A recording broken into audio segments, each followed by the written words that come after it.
Good morning to all my dear students of class 6th. Today I am here to explain you all the chapter number 3 of the subject Social Studies part Geography. आज की class में मैं आप लोगों को Geography chapter number 3 explain करूंगी, exercises mark कराऊंगी and question answers कराऊंगी. सो चैप्टर नंबर 3 है आपका मोशंस ऑफ द अर्थ. ये जो नोट्स हैं ये सिर्फ मैं एक्सप्लेनेशन के लिए यूज़ कर रही हूँ. इस नोट्स को आप लोगों को कॉपी में नहीं लिखना है. ये सिर्फ एक्सप्लेनेशन वीडियो है, सो ध्यान से इस एक्सप्लेनेशन को आप लोग सुनेंगे. ये एक्सप्लेनेशन वो सारे टॉपिक्स कवर करेगा जो आपकी बुक में दिए हुए हैं. सो आपकी बुक का सबसे पहला टॉपिक है rotation. Now what is rotation? Rotation is spinning of earth on its own axis. अब एक्सिस क्या होता है? एक्सिस एक इमेजिनरी लाइन होती है जो अर्थ की नॉर्थ पोल से साउथ पोल तक की होती है. आप ऐसे समझ लीजिए, मान लीजिए ये अर्थ है. सो ये यहाँ से यहाँ जो लाइन जा रही है ये कभी भी स्ट्रेट लाइन नहीं होती है. ये थोड़ी सी टिल्टेड, यानी कि ऐसी स्लैश की तरह टिल्टेड लाइन होती है. इसको हम एक्सिस बोलते हैं. तो अपने ही एक्सिस पे स्पिन करते रहना, यानी कि घूमते रहने को हम रोटेशन कहते हैं. ठीक है. एक रोटेशन, अर्थ का एक रोटेशन कंप्लीट होता है 24 आवर्स में, यानी कि 24 घंटे में. एंड 24 आवर्स का क्या होता है? एक दिन, यानी कि 1 डे. अब एक दिन में आप क्या क्या एक्सपीरियंस करते हो, क्या क्या इफेक्ट होते हैं इस रोटेशन के.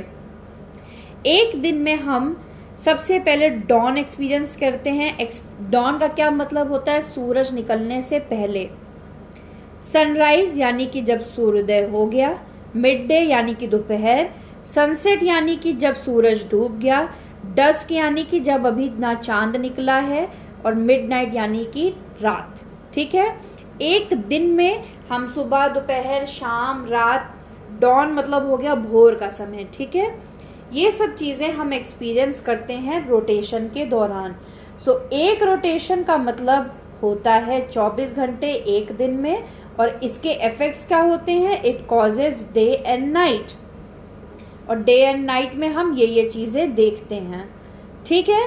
So what is rotation? Rotation is spinning of earth on its own axis. One rotation is completed in 24 hours, that is 1 day. And rotation causes day and night. अब देखते हैं रिवॉल्यूशन क्या है. Very important. ये मान लीजिए सूरज है और ये अर्थ है. अर्थ जब सूरज का एक चक्कर लगाती है तो इसको हम रिवॉल्यूशन कहते हैं. अर्थ, ये है सन और ये है अर्थ. अर्थ जब सूरज का एक चक्कर लगा के वापस अपनी जगह पे आती है. अब अर्थ के पहले 2 और प्लैनेट्स होते हैं, वो मैंने नहीं बनाए हैं, ये सिर्फ एक्सप्लेनेशन के लिए मैं बता रही हूँ. अर्थ जब अपनी जगह से जाकर सूरज का एक चक्कर लगा के वापस अपनी जगह पे वापस आती है तो इसे हम कहते हैं रिवॉल्यूशन, यानी कि earth takes round of the sun. एक रिवॉल्यूशन कंप्लीट होता है 365 1/4 डेज. अब 365 तो समझ में आ गया. 1/4 क्या है? 1/4 मतलब 6 आवर्स. सो एक रिवॉल्यूशन कंप्लीट होता है 365 डेज एंड 6 आवर्स में. अब जब पहले ये समझिए कि इसको हम 1 ईयर कहते हैं. 365 1/4 डेज को हम कहते हैं 1 ईयर. जब ये 6 घंटे को आप 4 बार प्लस करेंगे तो टोटल 24 आवर्स हो जाता है. ठीक है. जिसको हम क्या करते हैं? एक दिन बना देते हैं. अब ध्यान से समझिए, 365 डेज का तो एक ईयर हो गया. अब ये 6 घंटे को आप कहाँ लाओगे? 6 घंटे को एक दिन तो मानेंगे नहीं. इसीलिए 3 साल होते हैं 365 डेज के. और जब 4 बार ये 6 घंटे को प्लस करके एक दिन बन जाता है तो हम इसको जोड़ देते हैं फरवरी के महीने में, जब 29 डेज हो जाते हैं, जिसको हम कहते हैं लीप ईयर. ठीक है. एक रिवॉल्यूशन कंप्लीट होता है 365 1/4 डेज में. 365 डेज का एक ईयर होता है.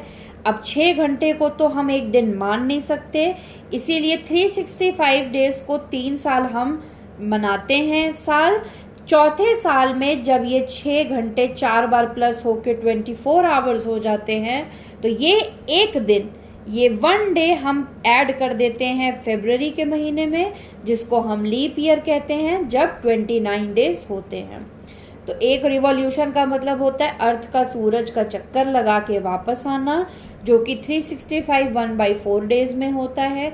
अब ये 1/4 को जब आप प्लस करेंगे 4 बार, तो ये हो जाता है 24 आवर्स, जो चौथे साल 4th ईयर होता है लीप ईयर, और ये एक दिन ऐड होता है फरवरी के महीने में, जब फरवरी 29 डेज का होता है।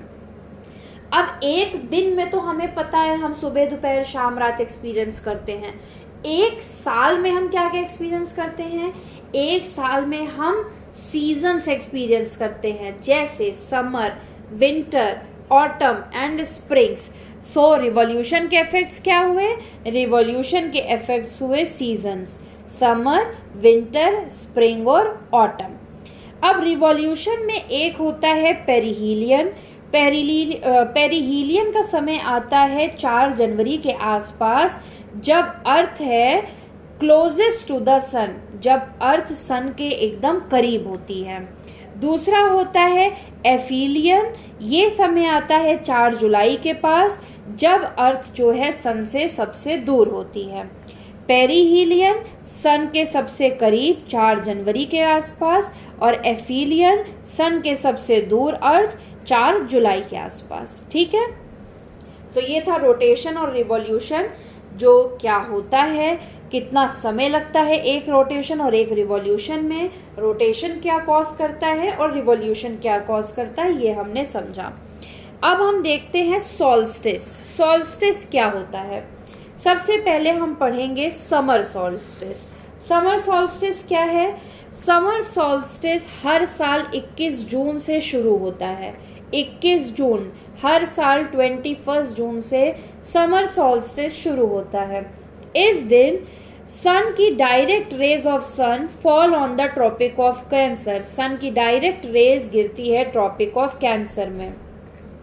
इस दिन सबसे लंबा होता है और रात सबसे छोटी होती है नॉर्दर्न हेमिस्फीयर की। ठीक है, अब समर सॉल्स्टिस से लेके विंटर सॉल्स्टिस तक में दोपहर बड़े होते हैं और रातें छोटी होती हैं, यानी 21 जून से लेके 22 दिसंबर तक दिन बड़े और रातें छोटी नॉर्दर्न हेमिस्फीयर में।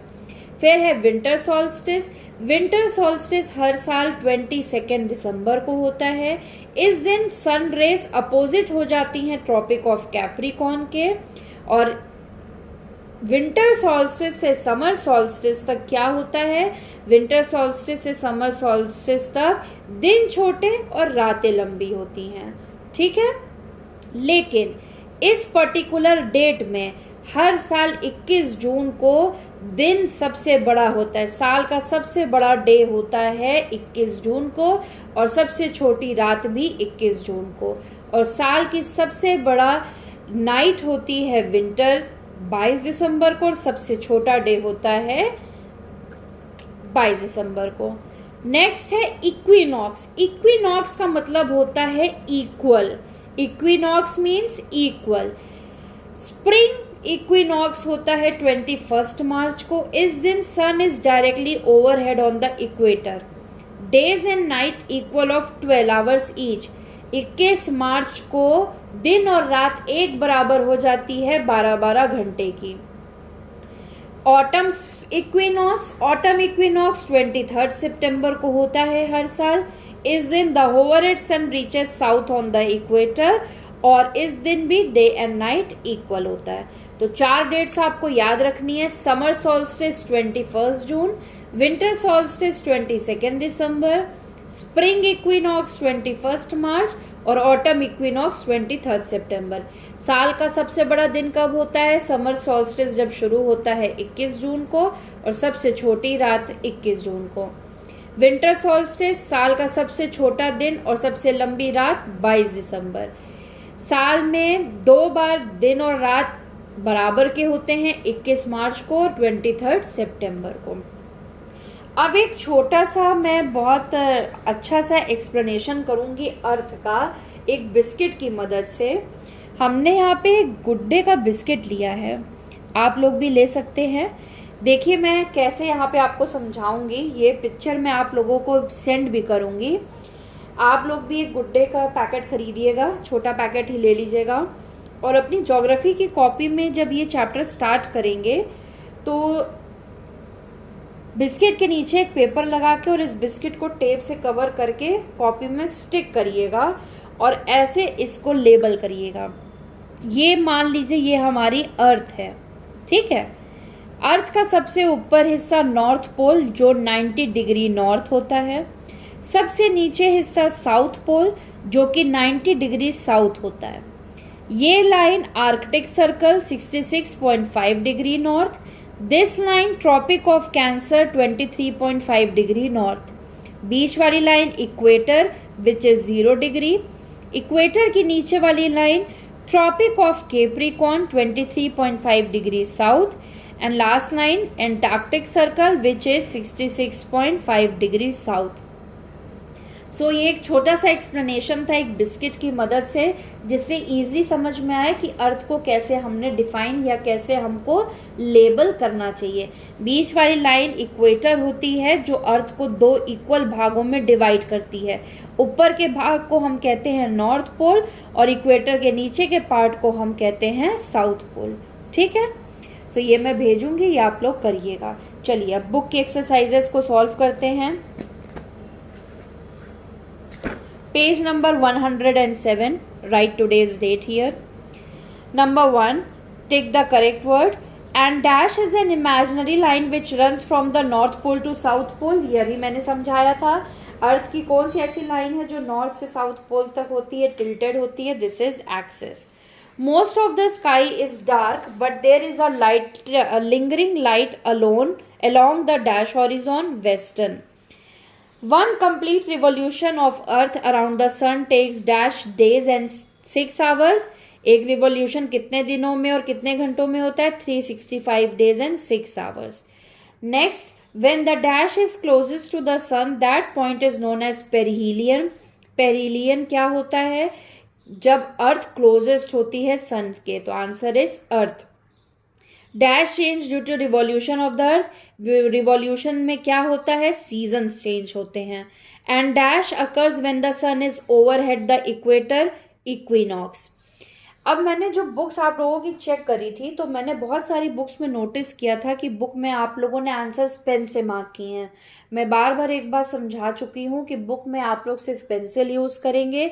मैं पेन का यूज़ इसलिए करती हूँ ताकि वीडियो आप लोगों को क्लियर दिख सके। दूसरी बात, ये जो ब्लैंक्स आप लोग देख रहे हैं, जब आप लोग आंसर मार्क करते हैं तो इन ब्लैंक्स को भी आप लोगों को ही फिल करना है। मैं फिल करने नहीं आऊँगी, ना मैं फिल करूँगी। आप लोगों को ये ब्लैंक्स को खुद फिल करना है। जैसे ये आंसर है 365, तो यहाँ तो टिक करेंगे ही करेंगे, प्लस यहाँ पे भी लिखना है। मैक्सिमम बुक्स में ये चीज़ें कंप्लीट नहीं थी, ये नेक्स्ट टाइम से कंप्लीट होनी चाहिए। नेक्स्ट, राइट ट्रू और false. Number 1, the year that has 360 days is known as a leap year. साल जिसमें 366 दिन होते हैं उसे लीप ईयर कहते हैं। Yes, this is true. When the northern hemisphere faces the moon, it receives the most direct sun rays. False. The motion of the earth as it travels along an imaginary path around the sun is called revolution. True. Generally around 21st March, the sun is directly overhead on the equator. True. Generally around 23rd September, the northern hemisphere has autumn equinox. True.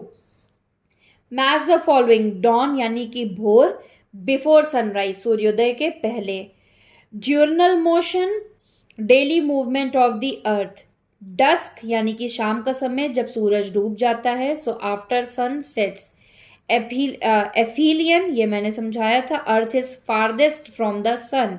Perihelion, earth is closest to the sun. Equinox, sun is overhead at the equator. So the numbering of match the following is 3, 4, 2, 1, 6 and 5. Answer the following questions in short. Now let's mark the question answers. Question number 1. Write about the two movements of the earth. Come to page number 104 and 105. So answer number 1 short में सबसे पहले heading होगी rotation. इसमें आप लोग write करेंगे the spinning of the planet on its own axis is called rotation. ये है आंसर नंबर 1 लॉन्ग शॉर्ट की हेडिंग नंबर ए. उसके बाद page number 105 heading number B revolution. ये भी आंसर 1 शॉर्ट ही है.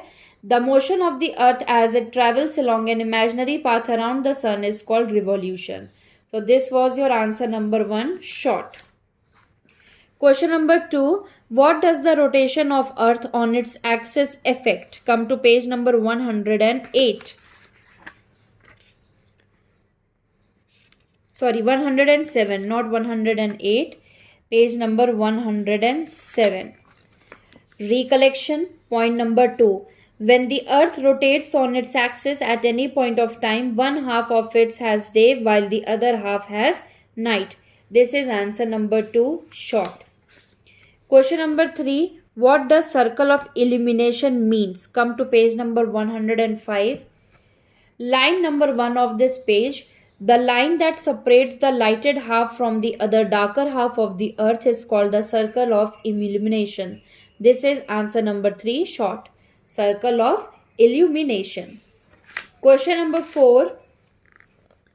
Why is it hottest at the equator during summer solstice? सबसे पहले क्वेश्चन में ही मार्क करेंगे इट के बाद वर्ड ऐड करेंगे is. It is hottest eight the equator during summer solstice because. यहां तक. उसके बाद पेज नंबर 106 में आएंगे. बिकॉज के बाद the direct rays of sun fall on the tropic of Cancer 23.5 degree north. This is answer number 4 short. एक बार फिर रिपीट करते हैं आंसर 4 शॉर्ट को. It is hottest at the equator during summer solstice because the direct rays of the sun fall on the tropic of Cancer 23.5 degree north. Next, question number 1 long. Discuss the effects of rotation in detail. Mark in the question the effects of rotation in detail. Come to page number 104. Start marking from here. When the earth rotates on its axis at any point of time, one half of it has day while the other half has night. This is because as the earth rotates, one part faces the sun and has daylight, while the opposite side, which is away from the sun, is in darkness and experiences night. This is your answer number 1 long. Question 2. Seasons change due to the revolution of the earth. Explain. Come to page number 105. Start marking from here. This is your answer number 2 long. Seasons change due to revolution of earth, that is change in the position of the earth around the sun. If the earth did not orbit around the sun, the amount of direct or indirect light each area receives would never change and we would all be stuck in the same seasons forever. This is answer number 2 long. Question number 3. Explain in detail about winter solstice. This is your answer number 3 long. Heading आप लोग लिखेंगे winter solstice 22 दिसंबर. इसमें point number A. During this time the northern hemisphere is tilted away from the sun. As a result the sun rays fall vertically at the tropic of Capricorn. This process is known as winter solstice. Point number B. The winter solstice marks the shortest day and the longest night of the year, generally on 22 December in the northern hemisphere. So this was answer number 1, 2 and 3 long. अब आप लोग देखेंगे कि कौन कौन C diagram आप लोगों को अपनी कॉपी में बनाना है. जिस पेज पे आंसर नंबर 1 शॉर्ट लिखेंगे राइट साइड में, यानी कि जिस पेज से आप लोग अपना चैप्टर स्टार्ट करेंगे उस पेज के लेफ्ट साइड में ये डायग्राम आप लोग बनाएंगे. ऐसे कॉपी को रख के बनाइएगा ताकि पूरा डायग्राम प्रॉपर आ जाए. कलरफुल डायग्राम बनाएंगे. फिर जिस पेज पे आंसर नंबर 1 लॉन्ग लिखेंगे, इफेक्ट्स ऑफ रोटेशन वाला आंसर, उसमें आप लोग ये वाली डायग्राम बनाएंगे जो यहाँ पे बना हुआ है. इसके बाद जिस पेज में आप लोग सीजन्स वाला आंसर लिखेंगे, that is answer number 2 long, जहां पे लिखेंगे उसके लेफ्ट पेज में आप लोग ये डायग्राम बनाएंगे जो इस पेज में बना है। और बिस्किट वाला डायग्राम, जो भी पेज आपका एम्प्टी होगा चैप्टर के बीच में, उस पेज में आप लोग बिस्किट वाला डायग्राम बनाएंगे। सो ये वर्क पूरा सबकी कॉपीज में पूरी तरीके से कंप्लीट होना चाहिए। Question answer short and long plus all the 4 diagrams which I have told you to draw. Colorful diagram only use pencil or crayon colors and label it. Label यानी कि जो नेम लिखा है ये आप लोगों को भी लिखना है। So that's it. Chapter number 3 of the subject geography is over today. Explanation, exercises, marking of question answers and all. That's all for the today's class. Thank you very much.